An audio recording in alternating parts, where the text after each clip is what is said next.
Meu nome é Felipe Torença, eu sou advogado criminalista e de propriedade intelectual e hoje eu vou reagir ao jogo eletrônico Resident Evil 3, mais precisamente ao remake, a recriação feita em 2020. Certamente é um jogo que tem questões jurídicas bastante interessantes, então vamos ver o que nós conseguimos extrair deste game e analisar sobre a ótica do direito brasileiro. Para quem não sabe, Resident Evil é uma saga de jogos eletrônicos desenvolvidos pela empresa asiática Capcom. O primeiro jogo foi lançado em 1996 para PlayStation 1 e outras plataformas. Se tornou uma das franquias mais populares e duradouras, uma das mais lucrativas do mundo dos games. Os jogos geralmente se passam em ambientes em que ocorreu a infecção, ocorreu a proliferação de um vírus mortal que transforma humanos, plantas, animais em monstros bizarros, como por exemplo os famosos zumbis, os cães Cerberus, os corvos, enfim, que atacam também os protagonistas, enfim. O jogador controla um personagem que geralmente é um membro de uma força policial de elite e acaba tendo que enfrentar armas biológicas. Estes personagens tentam sobreviver aos horrores, às adversidades, que vão surgindo ao longo da sua jornada e tem que desvendar os mistérios por trás destas armas biológicas, quem está por trás disso, quem as desenvolveu, enfim. No caso do Resident Evil 3, a protagonista do game é a Jill Valentine, membro dos STARS, que é um grupo de elite da polícia de Raccoon City. A cidade está infestada de zumbis e outras armas biológicas, outros monstros, criaturas grotescas, e agora a Jill deve sobreviver, ela tem que escapar da cidade. Pois bem, dito isto, vamos reagir ao game então. Lembrando que eu estou assistindo este vídeo que foi postado no canal Baleeiro Games, ele que disponibilizou aqui as partes do jogo. Eu agradeço imensamente. Aqui a gente já tá vendo, ó, o caos que está a cidade.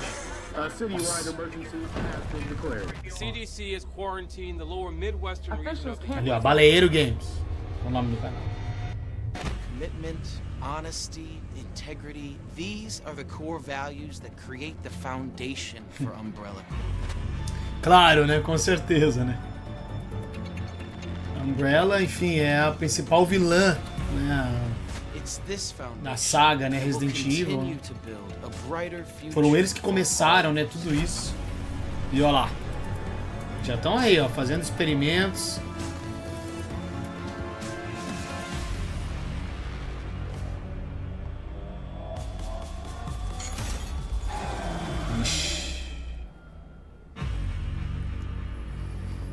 Ali, ó, já tem uma arma biológica ali já, um monstro que, é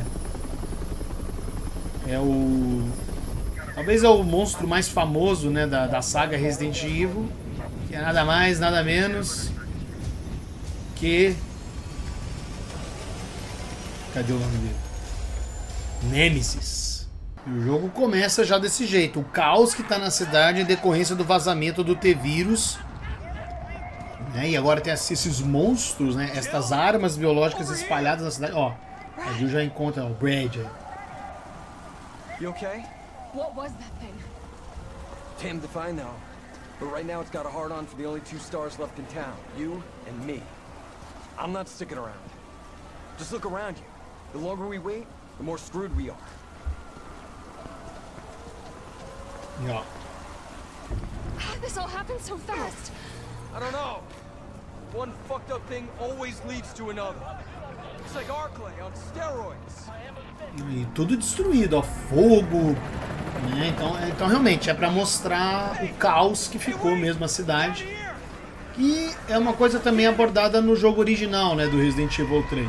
Também tem essa mesma temática, É um pesadelo, basicamente.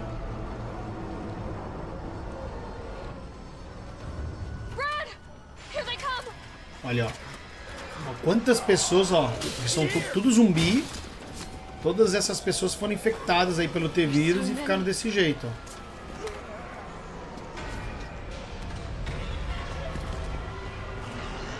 É uma situação caótica, catastrófica, Não tem jeito, né? É um zumbi atrás do outro, né? É problema atrás de problema. Realmente é pra ficar bem destacado esse caos que é a cidade, né? Realmente.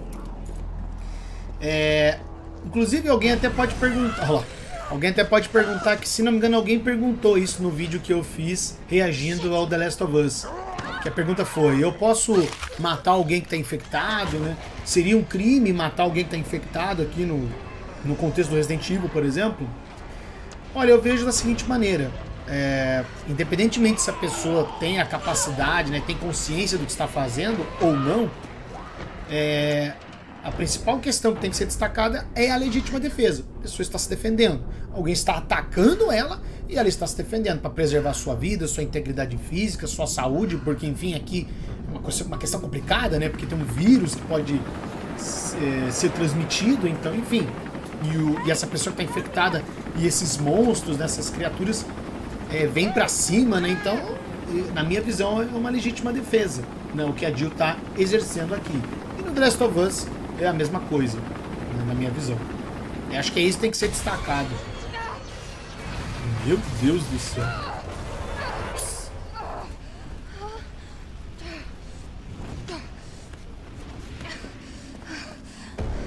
Ih, chegou o Nemesis. Inclusive isso daí também, ó. Isso daí é uma coisa que pode ser analisada também, que é o quê? A Jill tá aí, ó, tá furtando veículos, tá destruindo coisas, enfim, ela tá fugindo, né? Então tá... Pegou ali uma arma, uma pistola, né, que claramente não é dela. Então isso daí poderia ser também atos criminosos, atos ilícitos, perante o direito penal brasileiro.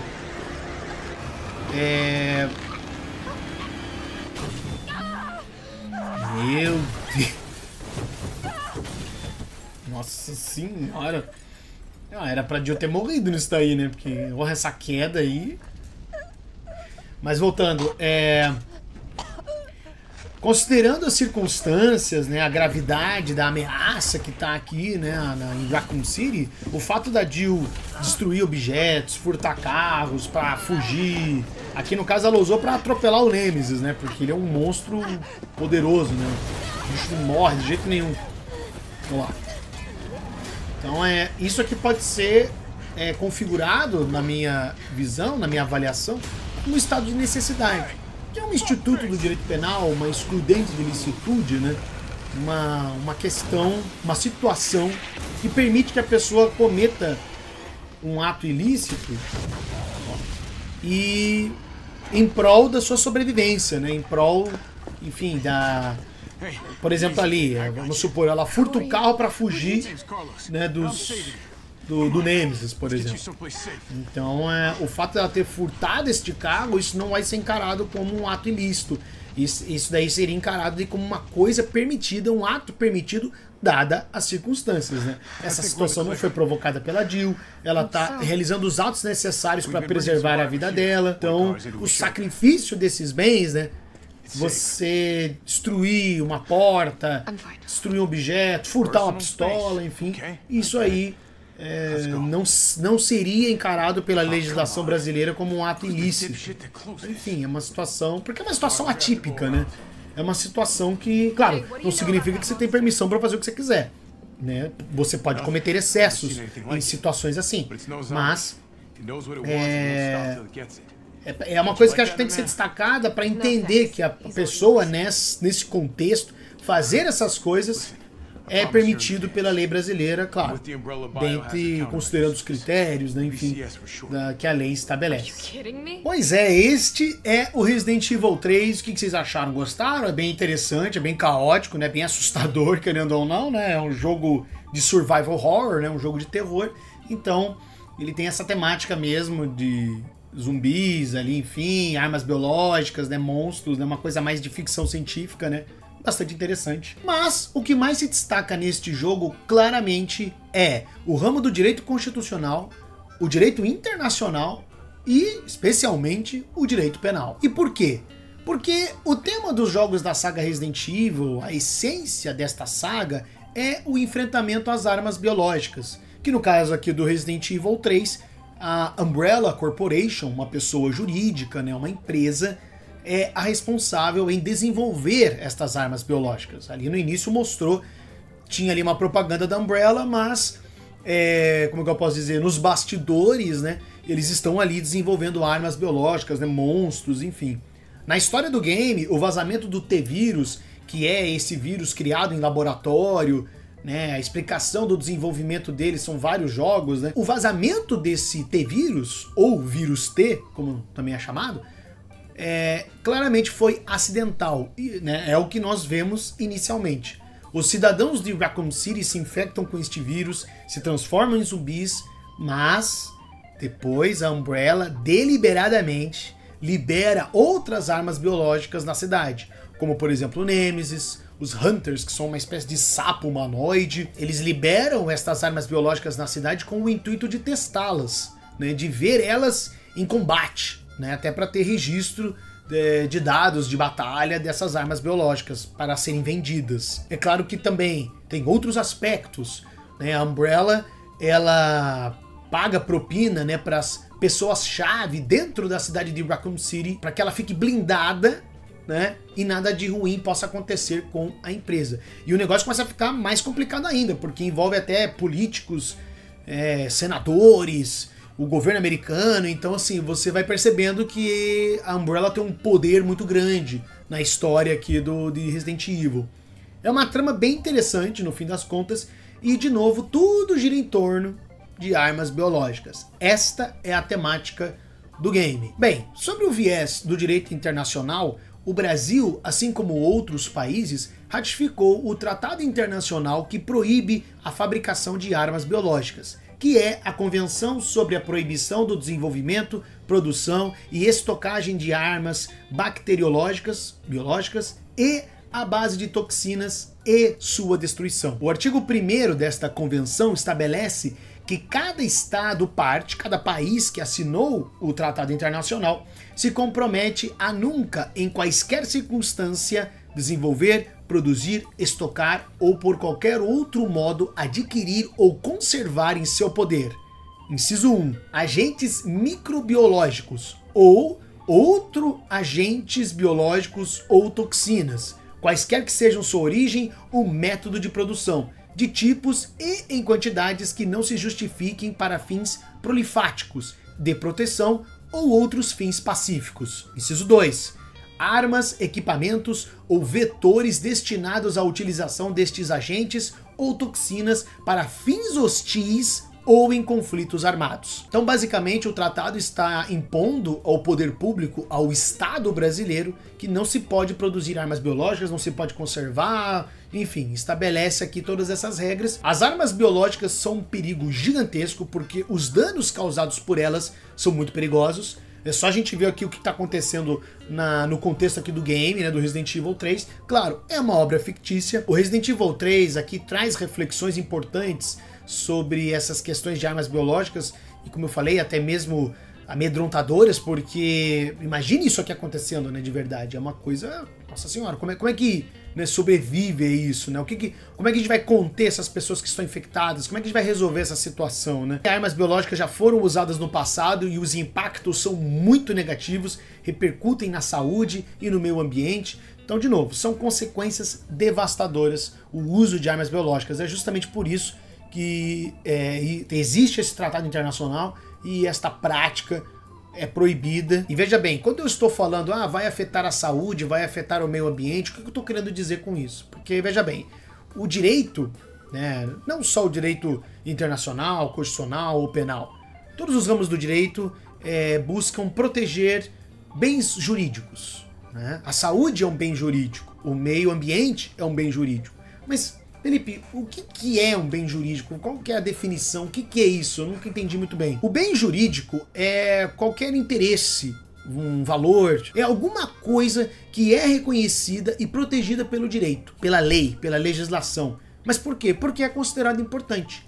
Esses bens, eles podem ser tangíveis ou intangíveis. Os bens jurídicos são fundamentais para o bem-estar da nossa sociedade, para manter a ordem social, para que a nossa sociedade consiga progredir, né? Consiga viver bem. Então, exemplos de bens jurídicos. Tem a vida, a integridade física, a liberdade, a propriedade, a privacidade, enfim, e claro, a saúde, o meio ambiente, como eu já falei. A ideia é que o direito considera estes bens como essenciais para o funcionamento da nossa sociedade e precisam ser protegidos. Então, existem coisas que podem afetar a saúde pública, por exemplo, e precisam existir leis que não permitam que coisas que prejudiquem a saúde pública sejam feitas, como é o exemplo de armas biológicas. Tanto a saúde quanto o meio ambiente são direitos, são bens jurídicos protegidos pela Constituição do Brasil, por exemplo. No artigo 196 da Constituição, estabelece que a saúde é um direito de todos e dever do Estado,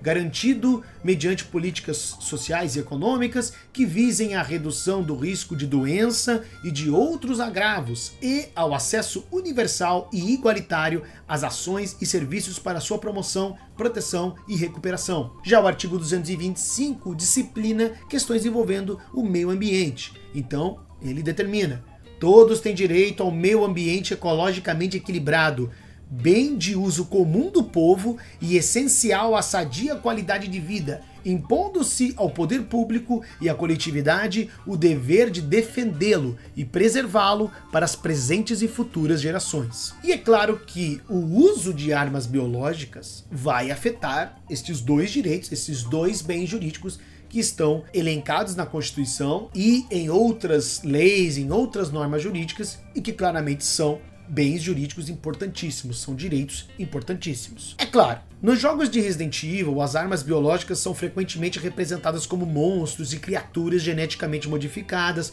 foram criadas em laboratório, com o objetivo de serem armas biológicas de destruição, de controle, enfim. Mas é claro que o vírus em si também é uma arma biológica, né? O T-vírus em si ser vazado numa população, porque as pessoas vão ficar doentes, elas vão ter sintomas, elas vão ficar com febre e aos poucos vão se transformar em zumbis. Então é uma forma também de arma biológica, né? O vazamento do vírus por si só também é uma arma biológica, né? Se a gente for parar pra ver. E eu tô dizendo isso porque na vida real as armas biológicas são mais frequentemente associadas aos micro-organismos patogênicos, como vírus, bactérias, toxinas e outros agentes biológicos que são manipulados para causar doenças ou mortes em seres humanos, animais ou plantas. Embora a representação das armas biológicas aqui no jogo possa ser exagerado, fantasioso, pode fugir da verossimilhança, o que acontece aqui no game, na minha visão, serve como um ponto de partida para as discussões sobre os perigos, as implicações no uso de armas biológicas, no desenvolvimento de armas biológicas na vida real. Bem, indo agora para o direito penal, a lei brasileira não possui um tipo penal específico sobre produzir armas biológicas. Ou seja, não existe no Código Penal ou em alguma lei penal esparsa algum artigo que dite produzir armas biológicas é crime. Enfim, não tem nada nesse sentido no Brasil. Como eu já falei, existe este tratado internacional, existem, claro, outros ramos do direito que podem aplicar sanções, né, porque isso é uma coisa que tem que ser destacada. As pessoas geralmente acham que o único ramo do direito que pune alguém, né, por ter cometido alguma coisa é só o direito penal.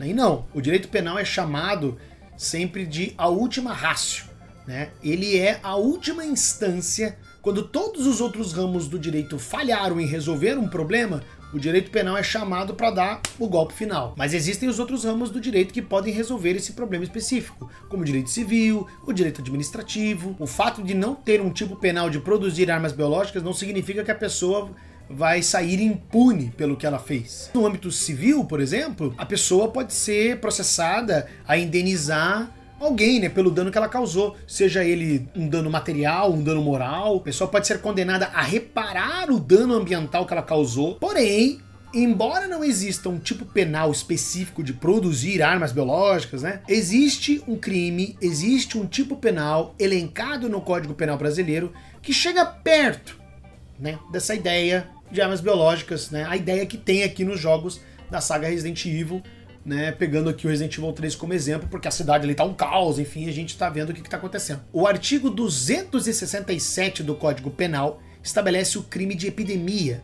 de causar epidemia mediante a propagação de germes patogênicos. A pena é de reclusão de 10 a 15 anos. O parágrafo 1º aqui do artigo estabelece que Se do fato resulta a morte, a pena é aplicada em dobro. Ou seja, se a pessoa causa uma epidemia e resulta na morte de uma pessoa que seja, a pena é aplicada em dobro. Então ali, de 10 a 15 vai ser de 20 a 30. No caso de culpa, a pena é de detenção, de 1 a 2 anos, ou, se resulta a morte, de 2 a 4 anos. Ou seja, é uma pena mais branda, né? É uma situação em que a pessoa realmente causou a epidemia, mas não foi com a intenção de causar a epidemia. Foi por negligência, imprudência, imperícia, enfim, que seja, mas ela não tinha o dolo, ela não tinha a intenção de causar uma epidemia. Então, nesse caso, como é um crime culposo, né, nessa situação, então é de detenção, é uma pena bem mais branda, né? Veja a discrepância das penas quando a pessoa tem a intenção de causar epidemia e quando não tem. A ideia de existir a tipificação do crime de epidemia existe justamente para proteger a segurança e o bem-estar da coletividade, da sociedade, principalmente em relação à saúde das pessoas, porque, enfim, já falei aqui exaustivamente, é um vírus que está se espalhando. Essas armas biológicas que estão aqui no jogo, elas podem matar, né, as pessoas, né, pode, enfim, ou até mesmo causar um dano, né, mas vai infectar a pessoa com esse vírus. Então, assim, é irreversível. A pessoa foi infectada, ela vai virar um zumbi. Então, é uma doença que está se espalhando. Este crime foi incorporado em vários sistemas jurídicos, né, em vários países ao redor do mundo, depois da Primeira Guerra Mundial, que é um período que armas biológicas foram utilizadas em combate. E apenas para deixar mais claro aqui, o tipo penal, a conduta que está descrita aqui no artigo 267, causar epidemia mediante a propagação de germes patogênicos. Então você está disseminando, né? Você está espalhando, você está difundindo uma doença. E a propagação dessa doença pode ocorrer de várias maneiras, como contaminação de reservatórios de água, locais de armazenamento de alimentos, enfim, é qualquer meio que você consiga usar para espalhar essa doença. E ali está escrito, germes patogênicos. São micro-organismos, portanto, como bactérias, vírus, fungos, enfim, é um agente que tem a capacidade de causar doenças em outros seres vivos. E mais um detalhe, este crime de causar epidemia é relacionado à propagação de doenças humanas, porque se for uma doença para afetar plantas ou animais,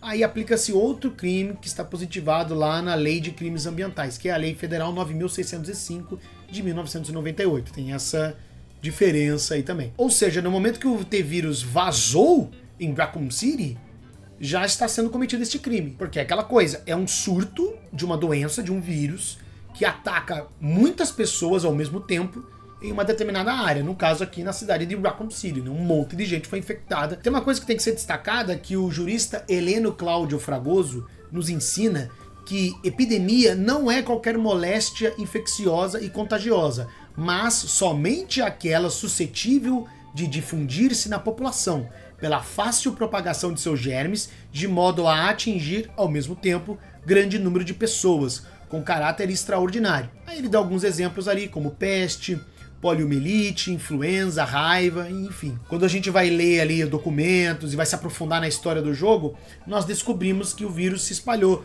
pelos esgotos, né, por ratos, enfim, tem uma série de fatores que fizeram o vírus se espalhar aos poucos pela cidade. O momento que está acontecendo ali o jogo é quando estourou, né, foi o auge da infecção. A gente vai lendo ali documentos, tem notícias de jornais, tem os eventos do primeiro jogo, que já tinha ali os indícios de que esse vírus estava vazando, né, aos poucos, de maneira acidental, realmente. Depois, a Umbrella, quando já deu o problema todo, né, ali no Resident Evil 3, a Umbrella libera deliberadamente várias armas biológicas com o intuito de testá-las. Estou dizendo tudo isso para justamente constatar que, se o que aconteceu ali no Resident Evil, né, tivesse acontecido aqui no Brasil, certamente seria aplicado este crime de epidemia. Os diretores, gerentes, cientistas e quaisquer outros indivíduos responsáveis na operação da empresa, né, da Umbrella, no desenvolvimento desse vírus, quem era responsável de cuidar disso daí, enfim, essas pessoas podem ser responsabilizadas penalmente. Elas podem ser processadas, seja por negligência, imprudência, imperícia, ou porque realmente quis, né, aí com dolo. Aí vai ter que analisar a situação. Mas, é claro, a Umbrella, a pessoa jurídica, ela pode sim ser responsabilizada civilmente e administrativamente pelos danos causados. A Umbrella poderia ser obrigada a indenizar as vítimas, a pagar por todos os prejuízos causados pela epidemia. Veja ali o estrago na cidade. Também a Umbrella poderia sofrer sanções administrativas, multas, interdição de atividades, a dissolução da empresa, que é o que acontece depois, né? No Resident Evil 4 é dito que a Umbrella foi à falência, porque realmente foi um negócio tão catastrófico, e de novo, para mostrar como outros ramos do direito, né, conseguem penalizar, conseguem aplicar sanções, enfim, para vocês verem que, embora, claro, seja uma obra de ficção, quando nós analisamos esse contexto e extraímos, né, para o direito brasileiro, nós percebemos que existem maneiras, né, de responsabilização da Umbrella, né, dos culpados. A Convenção sobre Armas Biológicas se aplica principalmente aos estados, aos países, né, ao poder público, não a indivíduos ou empresas privadas. Né? O que eu estou querendo dizer com isso? O tratado ele obriga que os países que assinaram o tratado não desenvolvam, não produzam, armazenem armas biológicas. Numa situação, que nem aqui no caso de Resident Evil, que tem uma empresa ou um indivíduo, né, como a Umbrella, enfim, violando esse tratado, aplica-se a legislação do país em que isso aconteceu. No caso aqui, como estamos analisando sobre a ótica do direito brasileiro, na minha visão, seriam estas as implicações, né, as repercussões jurídicas. Então aplica-se a legislação nacional, a legislação daquele país para o caso concreto. Então, no caso, a legislação brasileira para esse caso concreto. E eu estou dizendo isso porque, se o Brasil começasse a produzir armas biológicas, ele estaria claramente violando este tratado e teria sanções e repercussões internacionais, né, no âmbito do direito internacional. Né? Então, aí é o Estado brasileiro sendo punido, né, sofrendo sanções, né, nesse aspecto. Essa que é a diferenciação que eu estou querendo fazer aqui, só para vocês compreenderem um pouco essa questão também de divisão de ramos do direito. Quando nós analisamos essas coisas é para vocês verem a aplicação, o funcionamento dessas áreas do direito em situações diferentes. O direito penal aqui punindo a Umbrella, né? Então vamos supor que o governo brasileiro estivesse também produzindo armas biológicas. Então tem a violação desse tratado, teriam também outras implicações jurídicas, né? Enfim, o tratado internacional aqui, né, nessa situação, serve como uma base realmente para a legislação brasileira, né, para a legislação nacional, proibir armas biológicas. Né? Já é proibido, né? Isso é evidente. Não precisa ter uma lei a mais. Só o tratado internacional já é suficiente para demonstrar que armas biológicas são proibidas no Brasil. Né? Mas no contexto aqui do Resident Evil, né, pegando o que acontece aqui no jogo e extraindo para a realidade brasileira, seria mais ou menos isso que eu acredito que seria aplicado na minha humilde avaliação. Bom, acredito que é isso então, galera. Se você assistiu até aqui, eu agradeço imensamente. Por favor, inscreva-se aí no canal, clique no gostei, comente aí o que você achou. E se quiser, dê uma sugestão de alguma obra para eu reagir e tecer comentários jurídicos pertinentes, beleza? Estamos aqui para entender esta bomba jurídica que é o Brasil, porque não é fácil, sempre temos que estar estudando, sempre nos atualizando, para a gente, né, sempre estar a par da situação, tá ok? Muito obrigado e até a próxima!